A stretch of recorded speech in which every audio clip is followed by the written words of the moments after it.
차. 국민 사랑이 바탕이 되다. 어머니, 나의 어머니. 내가 태어난 곳은 서울의 중량교 및 가마니로 만든 움막 아니었다. 어머니는 그곳에서 혼자서 산통을 겪으며 나를 낳으셨다. 양력으로 1950년 1월 1일저간의 개인적 사정으로 호적에는 1947년 7월 13일생으로 되어 있으나 실제로는 1950년 1월 1일이 내가 태어난 날이다. 사풍이 몰아치는 엄동설안이었다. 모진 추위를 가만히 몇 장이 막아내기는 불가능했을 것이다. 살을 애는 추위 속에 아기를 낳다가 혼절한 산모와 갓 태어난 피투성이 아기. 누군가의 보살핌이 없었다면 산모도 갓난아기도 무사하지 못했을 것이다. 어머니가 가만히 움막에서 지내게 된 것은 아버지 때문이었다. 아버지의 고향인 지수면 인근 마을의 조씨 가문 부잣집 딸로 부유한 집에 시집와 부러울 게 없으셨을 어머니. 한학을 배우고 글씨를 잘 써 동네 사람들에게 지방문 같은 것을 대신 써주기도 하셨다는 어머니. 그런 어머니가 아버지로 인해 하루아침에 불쌍한 신세가 되고 남편 옥바라지를 위해 천리길도 마다치 않고 상경하여 가만히 움막에 몸을 의탁하고 계셨다. 어머니는 급하게 챙겨온 얼마간의 돈과 몸에 지닌 폐물은 기약 없는 아버지의 옥바라지에 쓰기 위해 아끼시면서 스스로는 인근 농가에서 일을 해주면서 끼니를 해결하고 아버지 면회를 다니셨다. 자신의 운명을 바꾸어 버린 아버지의 행동. 그러나 어머니는 아버지를 원망하지 않고 자신에게 내려진 가혹한 운명을 묵묵히 받아들였다. 어머니는 차가운 감옥에서 겨울을 보내는 남편을 걱정하며 밤마다 촛불을 켜놓고 기도를 했다. 일을 해주는 농가에서는 그곳에서 기거하라고 권했어도 굳이 가만히 움막으로 온 것도 남편을 위한 기도를 하기 위해서였다. 아버지는 이미 대법원 판결까지 난 기결수로 특별 사면 외에는 법적으로는 어떻게 할 도리가 없는 최악의 상황이었으나 어머니는 천우신조의 기적을 기다리며 눈물로써 기도에 매달릴 수밖에 없으셨다. 어머니는 낮에는 농사일을 돕고 밤에는 움막에서 기도를 하며 기회가 될 때마다 아버지를 찾았다. 신비로운 꿈을 꾸고 난 이후 뱃속에 자리 잡은 새 생명은 점점 자라 배가 불러왔고 엄동설한 동짓달 14날 새벽녘에 산통이 시작되었다. 산통의 주기가 점점 짧아지면서 호흡이 가빠졌다. 움막 안은 가만히 틈 사이로 들어온 냉기가 살을 애는 듯하였다. 가쁜 숨을 몰아쉬며 아랫배에 힘을 주다가 어머니는 이내 혼절하고 말았다. 동력 하늘에 먼동이 트고 철길 위로 사람들이 오가기 시작했다. 어디선가 우렁찬 아기 울음소리가 들려왔다. 막 철길에 들어서던 한 사람이 발걸음을 멈추고 아기 울음소리에 귀를 기울였다. 철교 아래로 내려가니 가만히 움막에서 소리가 나고 있었다. 가만히를 젖히니 한 여인이 반드시 누워 쓰러져 있고 아기는 배 위에 엎드린 채 울고 있었다. 움막 안은 온기가 있었고 산모와 아기 위로는 이불이 덮여 있었다.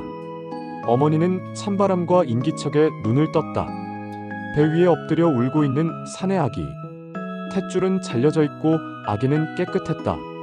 어머니는 가만히를 열고 들어온 낯선 안악의 부축으로 몸을 일으켰고 아기와 함께 마을 농가로 옮겨졌다.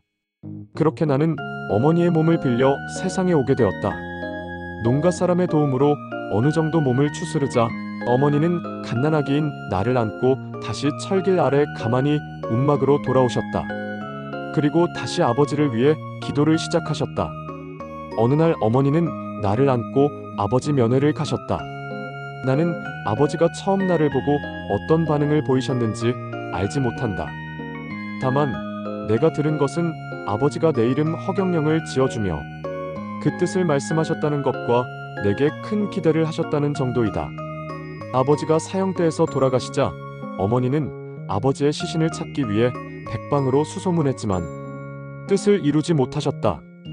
그리고 6.25 전쟁이 터지면서 서울이 혼란에 빠지자 어머니도 어린 나를 안고 피난길에 올랐다. 고향에 돌아오신 어머니는 산후병이 심하셨다. 나를 낳을 때 한겨울의 냉기가 뼛속까지 스며든 데다 산후조리도 제대로 할 수 없었기 때문이었다. 마을 사람들은 어머니의 병이 전염병일지도 모른다고 생각하여 나를 어머니와 격리해 옆방에 재우며 어머니 근처에 가지 못하도록 했다. 밤에는 동네 아주머니들이 돌아가면서 젖을 물렸고 아침에 농산일을 하러 갈 때에는 나를 기다란 명주 끈으로 기둥에 묶어놓고 어머니에게 가지 못하도록 했다.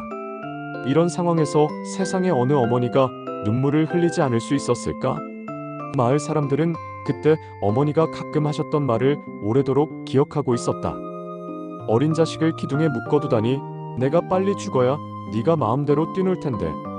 어머니는 당신의 병보다도 내가 마음대로 뛰놀지 못하는 것을 더 마음 아파하셨던 것이다. 내가 4살 무렵 어머니는 일부러 음식을 입에 대지 않다가 조용히 세상을 떠나셨다. 남의 어려움을 외면하지 않는 마음. 나는 애끓는 마음으로 멀리서 어린 자식을 지켜볼 수밖에 없으셨을 어머니의 마음을 헤아리며 어머니에 대해 늘 미안한 마음과 감사한 마음이 교차하곤 한다. 그리고 나도 자식을 향한 어머니의 마음처럼 어려움에 빠진 사람을 보면 애틋한 마음이 일어나 도와주지 않고는 배기지를 못한다. 야간 중고등학교를 다니던 시절 나는 등록금을 마련하기 위해 볼펜 같은 것을 팔거나 피를 뽑아주고 돈을 받는 매여를 하기도 했다. 그날도 가까스로 마련한 등록금을 가지고 학교로 가던 중이었다.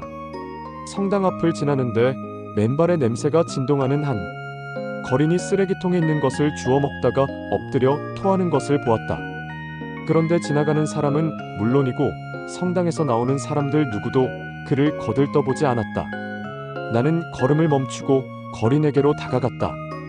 오랫동안 씻지 않은 몸과 썩어들어가는 발에서 냄새가 진동했다. 나는 힘들게 그를 들쳐 업고 가까운 병원으로 달려갔다. 가까스로 마련한 등록금이 병원비로 다 사라진 것은 물론이었다. 나는 어린 시절 동네 아주머니들이 엄청나게 고생하며 살던 모습을 지금도 잊지 못한다. 새벽부터 공동 우물에 가서 물을 길어오는 일부터 시작해 10명도 넘는 대식구의 삼시 새끼밥이며 빨래며 농사일까지 잠시도 쉴 틈이 없었고 거기다가 밤늦도록 길쌈을 하여 옷을 짓는 등 일 속에 파묻혀 살던 그 모습이 아직도 가슴속에 짠하게 남아있다. 칭얼대는 아이를 등에 업고 절구를 찍고 시린 손을 달래가며 냇가 얼음물에서 빨래를 하고 그 큰 가마솥에서 대식구 밥을 짓고 없는 찬거리를 어떻게든 만들어내던 그 모습을 생각하면 지금도 가슴이 먹먹해진다. 나는 그때 다짐했었다. 이 아주머니들이 이렇게 고생하지 않아도 되는 세상을 꼭 만들겠노라고. 측은지심, 어려움에 처한 사람을 애처롭게 여기는 마음. 나는 이것이야말로 위정자들의 근본 마음이 되어야 한다고 생각한다. 바로 이것이 근본이 되지 않고는 어떤 정치적 활동, 정책도 의미가 없다고 생각한다. 이러한 마음이 빠져 있다면 그 어떤 명분에도 불구하고 그들의 행동은 자신들의 욕심과 명예심의 발로에 불과하다고 생각한다. 나는 정치라는 것은 위정자들이 국민을 사랑하는 마음을 바탕으로 하여 국민이 고통받지 않고 행복한 삶을 살아갈 수 있도록 나라 살림을 잘하는 것이 그 목표가 되어야 한다고 생각한다. 국가의 경제 발전을 도모하는 것도 국민의 삶을 윤택하게 하기 위한 것이어야 한다고 본다. 국가 경제는 나아졌으나 분배 정책이 잘못되어 일부 국민은 그 혜택을 입지 못하고 여전히 힘들게 생활한다면 그것은 정치에 문제가 있는 것이다. 국민 전체가 어느 정도 고르게 잘 살도록 해줄 책임이 정치를 하는 사람들에게 있다. 국방, 치안과 같은 국가의 기능도 궁극적으로는 국민의 생명과 안전을 보장하기 위한 것으로 국가의 존재 이유가 국민의 안전과 행복한 삶을 담보하기 위한 것이라고 할 수 있다.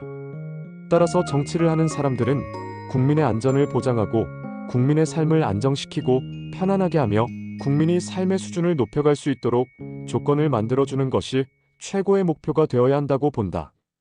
그것이 정치를 하는 목적이 되어야지 권력을 잡아 자신들의 부를 이루거나 이름을 세상에 떨쳐보겠다든지 하는 사사로운 마음이 정치의 동기가 된다면 그것은 빗나간 목적이고 동기라고 하지 않을 수 없다. 국민들이 어려움에 처하지 않도록 법과 정책을 마련하고 곤경에 빠진 국민을 구하는 정책을 만들어 시행하는 것이 정치를 하는 사람들이 해야 할 일이다. 그러므로 위정자는 국민에게 봉사하는 사람이라는 인식이 필요하고 측은지심의 바탕을 둔 애민정신을 가져야 한다. 역사에서 요순 임금이나 세종대왕이 추앙받는 이유는 그분들이 백성이 편안하고 안정된 삶을 사는 것을 가장 큰 목표로 삼고 정치를 했기 때문이라고 할 수 있다. 나는 오래전부터 국가 최고 지도자의 길에 도전하고 있지만 어떤 권력을 탐하거나 개인적 야망이 있어서가 아니다. 나는 결코 인기를 얻어 개인의 영달이나 명예를 위해 권력을 잡으려는 그런 사람이 아니다. 솔직히 나는 하늘궁에서 나를 필요로 하는 사람들에게 도움이나 주면서 그렇게만 살아도 된다면 그렇게 하는 것이 더 편하고 행복하다. 그러나 나는 태어나면서부터 내 어깨에 지워진 소명을 저버릴 수 없고 사람에 대한 연민과 유독 인정이 많은 내 성정상 편한 길을 택하고 싶어도 도저히 택할 수가 없다. 만국으로 치닫는 우리나라의 앞날이 훤히 내다보이고 산더미 같은 짐을 지고 견딜 수 없는 고통 속에 스스로 목숨을 끊는 사람들이 눈앞에 아른거리는 것을 외면할 수가 없다. 제대로 된 물조차 없는 아프리카 어느 마을에서 뼈만 남은 아이들이 배만 볼록 나온 채 굶어 죽어가는 것을 모른 척하며 내 편한 것만 바랄 수 없다. 가난한 자식을 바라보는 어머니의 심정, 이것이 내가 사람들을 바라보는 마음이다. 권력에 대한 욕심 따위는 추호도 없다. 다만 목표를 실현하려면 지도자의 위치가 필요하므로 국가 최고 지도자가 되려고 하고 세계 지도자도 되려는 것뿐이다. 지금까지 우리나라와 세계의 지도자들이 국민이 모두 잘 살 수 있고 생계로 고통받는 사람이 없도록 해왔더라면 굶어 죽는 사람이 없도록 하고 세계의 평화를 정착시키고 환경 지키기에 발벗고 나서서 그런 문제들을 해결했더라면 굳이 내가 나설 이유도 없었을 것이다. 삶의 질적 변화를 꾀할 수 있는 금액. 나는 국민을 중산층 이상으로 모두가 잘 살게 하기 위한 방안으로 경제를 발전시켜 나가는 시스템을 구축하고 그 시스템의 지원 아래 매월 일정 금액을 고정적으로 국민에게 지급하는 방안이 좋다고 생각한다. 그런데 이러한 지원금을 주는 것이 궁극적으로 목표하는 것은 국민의 삶을 안정시키는 것 이상으로 삶의 질적인 변화를 꾀하는 것이다. 변화에서 중요한 것은 그냥 변화가 아니라 질적인 변화를 이룰 수 있어야 한다는 점이다. 예를 들어 부부에게 1인당 50만 원씩 부부 합산 100만 원을 한 가정에 준다고 해보자. 100만 원으로는 2인 가구 생활비에 턱없이 부족하므로 반드시 일거리를 찾아야 한다. 그러면 노동에 얽매여야 한다. 따라서 그 정도는 삶의 질적 변화를 꾀할 수 없는 금액이다. 여전히 아빠는 아이들의 얼굴 볼 시간이 없고 아내와 마음 편히 여행 한번 떠나지 못한다. 혹여 완전한 실업자가 되어도 앞으로 살아갈 일에 두려움을 느끼지 않을 만큼의 돈, 그것은 1인당 150만 원, 부부 합산 300만 원 정도는 되어야 한다. 그 정도의 금액이라야 어떤 상황에서든 생활이 보장되고 개개인에게 발생할 수 있는 리스크를 견디게 해줄 수 있다. 그 정도는 되어야 직장을 잃어도 마음이 덜컥 내려앉지 않는 사회, 부모님이 아파도 돈 걱정부터 하지 않는 사회, 자녀가 취직을 못해도 그래, 네가 하고 싶은 일을 하면서 살아라 하고 여유 있게 말할 수 있는 사회를 실현시킬 수 있다. 바로 이런 사회가 될 때 국민들은 과거와는 다른 삶의 질적인 변화를 체감할 수 있을 것이다. 정치를 하는 사람들은 누구든 국민에게 초점을 맞추고 국민의 삶의 질적 변화를 가져다 주려는 따뜻한 마음을 바탕으로 법을 만들고 정책을 수립하였으면 하는 마음이다. 누가 불신을 부추기는가? 간혹 국민을 생각하고 우리의 난제들을 해결하려는 나의 방안, 특히 고정적 지원을 하는 방안에 대해 이렇게 반문하는 사람도 있다. 그만한 돈을 주면 일을 안 해도 얼마든지 생활이 되는데 누가 일을 하겠는가?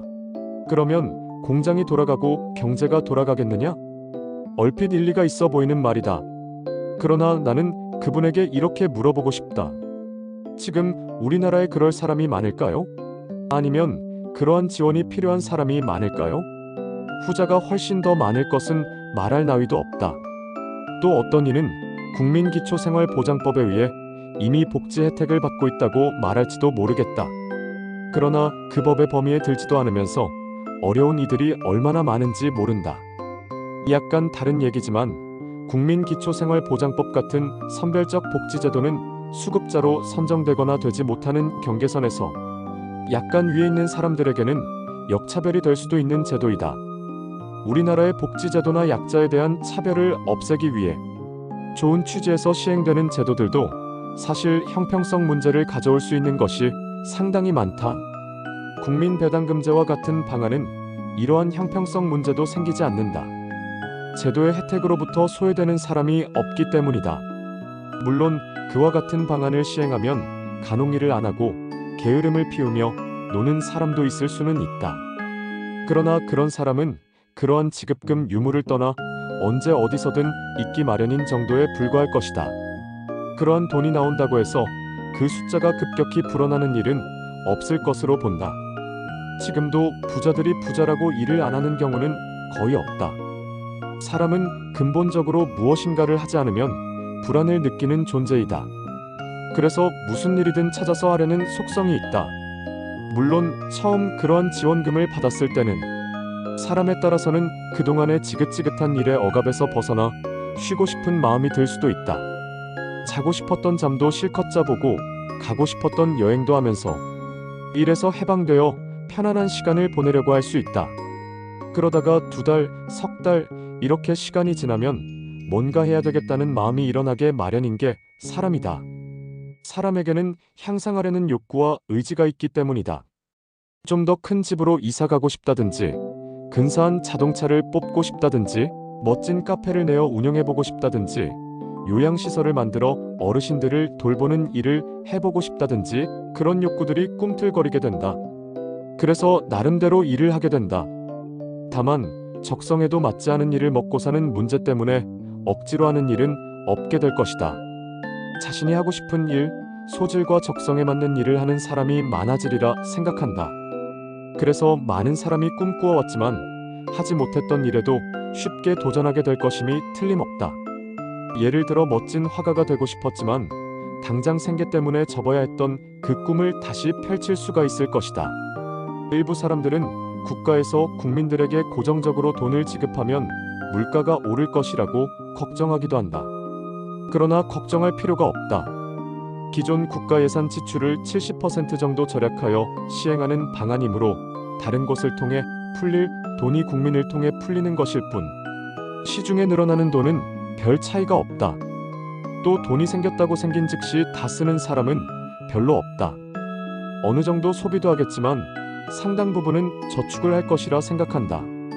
기존 국가 예산을 다 쓰면서 추가로 국민에게 지원금을 준다면 물가가 오를 수는 있어도 국가 경영 예산을 절약하여 국민 호주머니에 들어가게 하는 것으로는 물가가 오를 이유가 없다.